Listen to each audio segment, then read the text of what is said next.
Der dichte Wald des Great Bear Rainforest in Kanada liegt neben einem fischreichen Bach, verlassen, wild und ruhig. Dort war eine alte Bärin einst eine große Fischjägerin, lebte nun aber allein und ohne die Begleitung ihres Rudels. In den letzten Monaten ist er allmählich schwächer geworden, sein Körper ist dünn und hager geworden, da er vor allem in der kalten Jahreszeit Schwierigkeiten bei der Jagd hat. Auf seiner Vorderschulter bildete sich ein roter, entzündeter Abszess, der immer größer wurde, die Bewegung erschwerte und bei jedem Schritt Schmerzen verursachte. Viele Tage lang ging es nicht zum Bach hinunter, um Fische zu fangen, sondern lag einfach regungslos unter dem alten Baum in der Nähe des Wasserrands.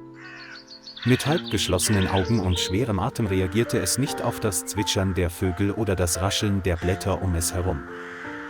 Der kalte, feuchte Waldwind blies durch sein verfilztes Fell, aber es hatte nicht mehr die Kraft, wegzukriechen und einen sichereren Unterschlupf zu suchen.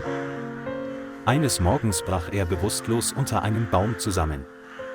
Der Abszess an seiner Schulter war rot und geschwollen, als würde er jeden Moment platzen. Auf einem hohen Ast saß ein leuchtend roter Vogel mit scharfen Augen, der von dieser seltsamen, anschwellenden Farbe angezogen wurde. Da er dachte, es handele sich um eine reife Frucht auf dem Rücken des Bären, stürzte er sich herab und landete sanft auf dem Bären schwarzgrauen Fell. Der Bär lag still da, atmete schwach und hatte die Augen geschlossen, als wäre er von den langen Schmerzen erschöpft. Der rote Vogel neigte den Kopf, um zu beobachten, und pickte dann plötzlich mit seinem langen, scharfen Schnabel kräftig auf die Spitze des blasenbildenden Abszesses. Der Bär erwachte und stieß ein Brüllen aus, das durch den ganzen Wald hallte. Er hatte Schmerzen, konnte aber nicht aufstehen und sich wehren. Aus dem Einschnitt begann dicker, gelber Eiter zu fließen, wodurch die Luft um den Baum herum plötzlich mit einem unangenehmen, stechenden Geruch erfüllt wurde. Der Vogel zog weiterhin vorsichtig mit seinem Schnabel eine dicke weiße Fliegenlarve heraus und schlug mit den Flügeln, um davon zu fliegen. Der Druck des Abszesses ließ nach, der Bär schnappte nach Luft, seine Augen waren leicht geöffnet und er schien erleichterter als zuvor. Schon nach wenigen Minuten war der Eiter fast vollständig abgeflossen, die Schwellung an meiner Schulter war deutlich zurückgegangen und meine Haut spannte und schmerzte weniger. Er kämpfte darum, aufzustehen, taumelte zum Ufer des Baches, trank ein paar Schlucke kühles Wasser und suchte sich dann ein paar Blaubeeren zum Essen. Die Sonne ging langsam unter, Dunkelheit legte sich über den Wald, kalter Wind vom Gebirgspass wehte durch sein nasses Fell. Der Bär schleppte sich zurück zum alten Baum und lag zusammengerollt da. Sein Körper zitterte vor Kälte und Erschöpfung nach dem langen Tag. Die Nacht brach schnell herein, sein Atem ging schneller, seine Augen waren halb geschlossen, sein Körper begann vor Fieber zu brennen. Es stöhnte schwach und versuchte, still zu liegen. Aus Angst, noch mehr Schmerzen zu verursachen, wagte es nicht, sich zu viel zu bewegen. Als die Morgendämmerung anbrach, schwoll der Abszess erneut an, röter und heißer als je zuvor, und brannte auf seiner Vorderschulter. Vor Schmerzen konnte es seinen Kopf nicht heben, sein Magen war hungrig, aber es konnte sich nicht anstrengen, Nahrung zu finden, um seinen Hunger zu stillen. Sein Stöhnen hallte schwach durch den tiefen Wald und klang wie der müde Atem von jemandem, der kurz davor ist aufzugeben. Am nächsten Tag war er gegen Mittag völlig erschöpft und brach zusammen. Sein Atem war so schwach, dass es schien, als würde er jeden Moment aufgeben. In einer kleinen Stadt am Waldrand geht Ethan Cole, ein sanftmütiger Mann mittleren Alters, am Wochenende oft am Bach angeln.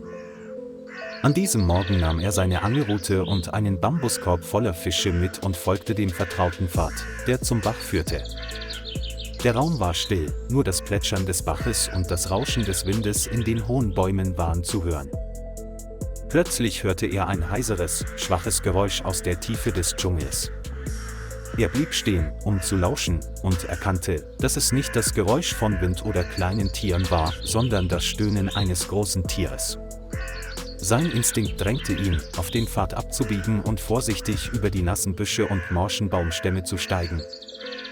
Vor seinen Augen erschien eine Bärin, die auf der Seite lag, ihre Vorderschulter war geschwollen und rot, als würde sie gleich verfaulen. Mit klopfendem Herzen kehrte er sofort zum Auto zurück und rief mit zitternder Stimme das nächste Rangerteam an. Etwa eine halbe Stunde später trafen zwei Ranger Ruben Carter und Daniel Okoro mit Erste-Hilfe-Kästen und Betäubungsgewehren ein.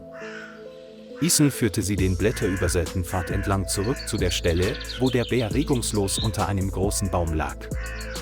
Als Ruben und Daniel den Zustand des Tieres sahen, wurden sie ernst und erkannten, dass die Situation dringender war, als sie dachten. Sie besprachen schnell, wie sie sich sicher nähern könnten, um Panik zu vermeiden und zu verhindern, dass der Bär plötzlich angreift oder sich verletzt. Ruben hob das Betäubungsgewehr, zielte und schoss dem Bären einen leichten Pfeil in die Schulter. Der Bär wehrte sich nur ein paar Mal, knurrte leise und fiel dann allmählich in einen tiefen Schlaf. Zwei Ranger näherten sich und untersuchten den prallen Abszess, dessen Haut sich violett verfärbte. Daniel schnitt vorsichtig in die Wunde, der verbleibende dicke gelbe Eiter floss heraus und verströmte einen starken, unangenehmen Geruch. Sie reinigten geduldig die gesamte Innenseite der Wunde mit einer antiseptischen Lösung. Die abgestorbene Haut an der Außenseite wird sauber abgeschnitten, um eine Ausbreitung der Infektion auf den gesunden Bereich zu vermeiden. Ruben vernähte den Einschnitt geschickt zu einer geschlossenen Linie und minimierte so das Risiko des Eindringens von Bakterien. Daniel injizierte ihm Antibiotika und eine Dosis medizinischer Unterstützung, in der Hoffnung, dass es dadurch schnell wieder zu Kräften kommt. Sie legten frischen Fisch in die Nähe, damit der Bär ihn gleich nach dem Aufwachen fressen konnte.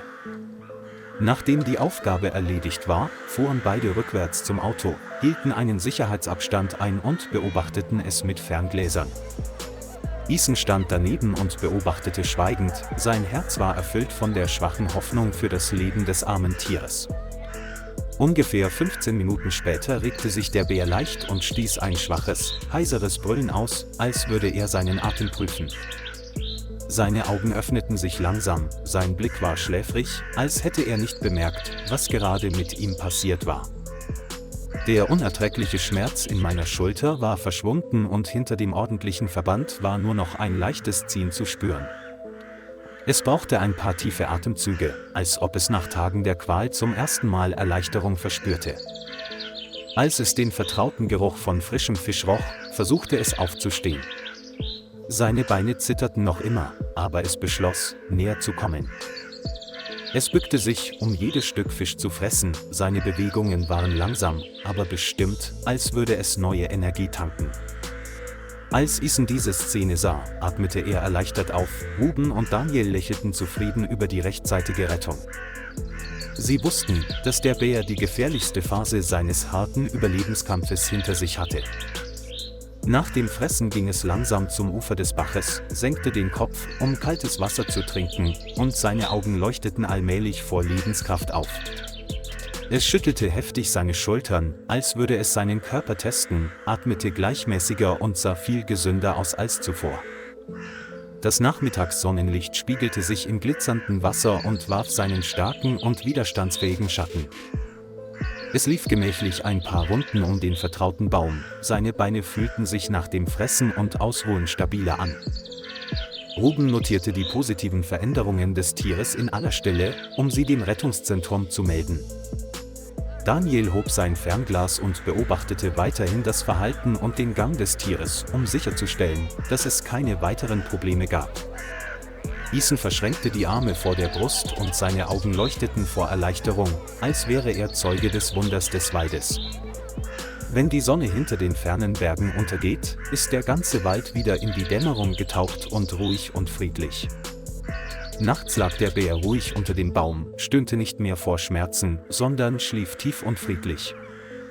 Ruben und Daniel bemerkten die ermutigende Genesung und vereinbarten einen Termin für den frühen Morgen, um den Gesundheitszustand weiter zu überwachen. Ethan packte seine Angelruten ein und verließ leise den Dschungel, glücklich, dass er geholfen hatte, Leben zu retten. Am Nachthimmel warf die Mondsichel ein kühles Licht, das sich auf der Oberfläche des sanft fließenden Baches spiegelte. Die kühle Nachtbrise trug den Duft feuchter Kiefernadeln und Walderde herbei und verlieh der Szenerie eine heitere und friedlichere Note.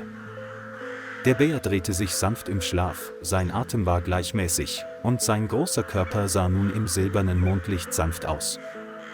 Der rote Vogel wird heute Nacht nicht zurückkehren, aber morgen früh wird er sich wahrscheinlich auf dem vertrauten Ast in der Nähe seines Liegeplatzes niederlassen. Allmählich dämmerte es, die ersten Sonnenstrahlen drangen durch die Baumkronen und schienen auf die gerade erwachten Augen. Der Bär streckte sich langsam, leckte die getrocknete Wunde und seine Augen füllten sich mit neuem Leben. Die Geschichte des Überlebens und des Teilens zwischen Menschen, Vögeln und Bären wird im alten Wald für immer bewahrt.